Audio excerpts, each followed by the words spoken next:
हरियाणा में आज मतदान जारी है और इस बीच हिसार से खबर आ रही है। हिसार के नारनौंद में बीजेपी और कांग्रेस के कार्यकर्ताओं में झड़प हुई है। बीजेपी प्रत्याशी और कांग्रेस के उम्मीदवार दोनों के समर्थक देखिए कैसे भिड़ गए।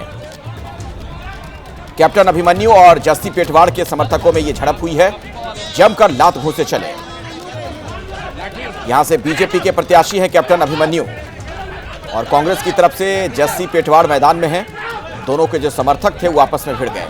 मेरे सहयोगी अहमद बिलाल यहीं पर मौजूद हैं, सीधे उन्हीं के पास आपको लिए चलता हूं। बिलाल, अभी क्या नजर आ रहा है, क्या कुछ देख पा रहे हैं आप? क्या इन लोगों को संभाल लिया गया है, भीड़ को?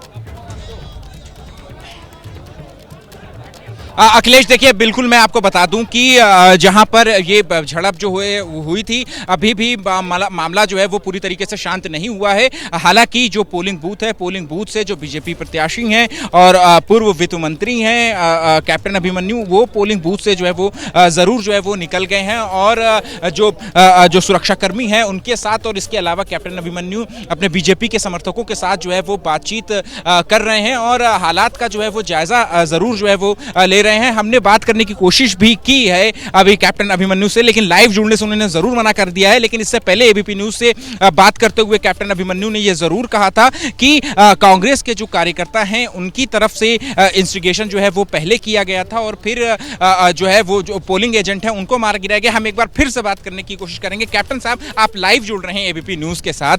हम देश जानना चाहता है, हरियाणा की जनता जानना चाहती है कि आखिर क्या हुआ। पोलिंग लोकतंत्र का महापर्व था, लेकिन उसके बावजूद इस तरीके की झड़प। नहीं, अभी पुलिस कर रही है कंट्रोल। उम्मीद है कि पुलिस कंट्रोल कर लेगी। कांग्रेस के कार्यकर्ताओं ने बीजेपी और आईएनएलडी के पोलिंग एजेंट्स को मार पीट करके, घायल करके बूथों से बाहर फेंक दिया और वो लोग अस्पताल भी गए हैं और वो बोगस पोलिंग करने की कोशिशें की जा रही हैं, जिसको रोकने के लिए पुलिस प्रशासन यहाँ पर आया है। हम आशा करते हैं कि सब शांतिपूर्ण ढंग से हो जाएगा। कार्यकर्ता तो कह रहे हैं कि बीजेपी की तरफ से बोगस पोलिंग की जा रही थी, 1 घंटे से पोलिंग बंद कराई गई है, इसी को लेकर के ये मामला आगे बढ़ा और तूल इतना विवाद की शक्ल इतनी ज्यादा बढ़ी कि हाथापाई तक नौबत आ गई।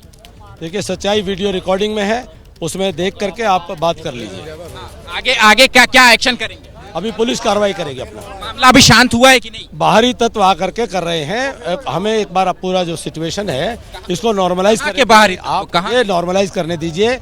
आप अपने काम को छोड़िए, मुझे अपना काम करने दीजिए। शुक्रिया बात करने के लिए। देखिए, ये है कैप्टन अभिमन्यु, बीजेपी प्रत्याशी हैं नारनौंद विधानसभा सीट से और हरियाणा पुलिस के जो वरिष्ठ अधिकारी हैं वो भी यहां पर इस वक्त पहुंचे हुए हैं। और आपको बता दें, इस मामले की जो शुरुआत है वो दरअसल यही इसी डाटा गांव के पोलिंग बूथ पर जो है वो सबसे पहले जो बीजेपी के पोलिंग एजेंट हैं उनको हाथापाई होती है कांग्रेस के समर्थकों के साथ और फिर उसके बाद उसको बहुत ज्यादा चोटें आती हैं, जिसके बाद कैप्टन अभिमन्यु आप बता रहे थे बिलाल की बोगस वोटिंग की वहां से सूचना मिल रही है, मतलब क्या गलत तरीके से मतदान वहां पर चल रहा था, इस तरीके के आरोप लगाए गए हैं?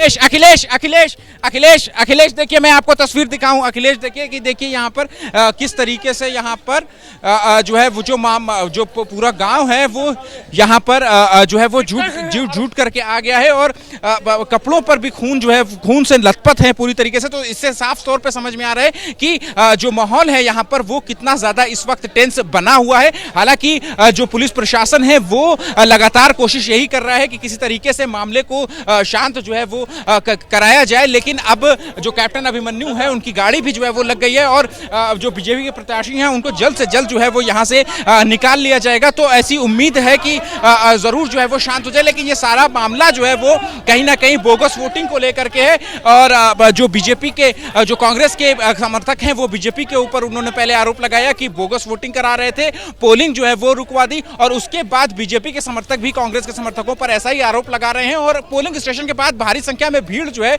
वो जमा हो गई थी, जिसको तितर बितर करने के लिए जो हरियाणा पुलिस मतदान वाले दिन हिंसा की जो खबर वहां से आ रही है बिलाल, बहुत ही दुर्भाग्यपूर्ण स्थिति है। जरा ये भी बताइए, आपकी रिपोर्ट में हमने देखा कि एक शख्स वहां से आ रहा था भागता हुआ, जिसके कुर्ते पर खून के निशान नजर आ रहे थे। क्या इस तरीके से वहां पर भिड़ंत हुई है कि लोगों को बहुत ज्यादा चोट आ गई है? बिल्कुल देखिए अखिलेश, आपको बताना चाहूंगा कि हाथापाई और इसके अलावा जो लाठियां हैं वो भी यहां पर जरूर चली है। और जिस शख्स के जो कुर्ता है जो खून से लथपथ था, अब वो कैप्टन अभिमन्यु के साथ मिल रहे हैं और कैप्टन अभिमन्यु जो है वो जरूर उसे आश्वासन दे रहे हैं। लेकिन अब देखिए यहां पर कि हाथापाई जो है वो जरूर हुई है, लाठी डंडे भी जो है वो यहां पर जरूर चले हैं। और जैसा कि यहां पर जो बीजेपी के समर्थक हैं उनका कहना है कि इससे पहले भी तकरीबन आधे एक घंटे पहले जो बीजेपी के जो पोलिंग एजेंट था उसके साथ भी मारपीट हुई थी और उसे अस्पताल में जो है वो भर्ती कराया गया था। तो अब जो बीजेपी के प्रत्याशी हैं क्या वो अब यहाँ पोलिंग बूथ से जो है वो अब उनको हरियाणा पुलिस के जो वरिष्ठ अधिकारी मौके पर पहुंचे हुए थे जब से ये घटना सामने आई थी, उसके बाद से अब यहाँ से उन्हें जो है वो रवानगी जो है वो कैप्टन अभिमन्यु की हो चुकी है। लेकिन इसके बावजूद पोलिंग बूथ के बाहर जो बड़ी संख्या में जो भीड़ है वो अभी भी यहाँ पर जरूर जो है वो यहाँ पर दिखाई दे रही है। तो काफी शर्मनाक तस्वीर, लोकतंत्र का पर्व जो है वो कहा जाता है। इंतजाम है वहां पर हिसार में, इस पर भी बिलाल सवाल खड़े होंगे। शांतिपूर्ण तरीके से मतदान की प्रक्रिया होनी चाहिए, लेकिन अगर इस तरीके की हिंसा हुई है तो क्या उस प्रक्रिया में भी बाधा पहुंची है? लोग मतदान करने के लिए जो पहुंचे थे वो क्या कह रहे हैं? बिल्कुल देखिए अखिलेश, आपको बताना चाहूंगा कि जो प्रशासन के वरिष्ठ अधिकारी हैं, हालांकि वो तो चुनाव की पूर्व संध्या पर यही कहते हैं कि जो व्यवस्था है वो चुस्त दुरुस्त है, लेकिन कहीं ना कहीं ये जो जिस तरीके की व्यवस्था है अब वो बड़े सवाल जो है वो जरूर खड़ी करेगी। मैं एक बार आपको पोलिंग बूथ की तस्वीर जो है वो मैं आपको दिखा दूं अंदर से कि देखिए ये ही वो गेट है। इस गेट के बाहर ही जो है वो भीड़ जमा हो गई थी, जिसके बाद पुलिस को जो है वो लाठीचार्ज करना पड़ा था। अभी फिलहाल देखिए अब यहाँ पर मीडिया कर्मियों को भी अंदर जाने की इजाजत जो है वो नहीं दी जा रही है। हमारे पास इलेक्शन कमीशन, अच्छा तो देखिए अब यहाँ पर अब आप देखिए आप तस्वीरों पे यहाँ पर कि किस तरीके से जो नहीं, अब इसका क्या मतलब है? मीडिया कर्मियों को क्यों रोका जा रहा है? अंदर जाने की वहां पर रिपोर्टिंग करने का अधिकार है मीडिया कर्मियों को कि वहां पर जाके वो दिखा सके कि मतदान किस तरीके से चल रहा है सुचारू तरीके से। ये मीडिया कर्मियों को रोकने पर गंभीर सवाल खड़े होंगे।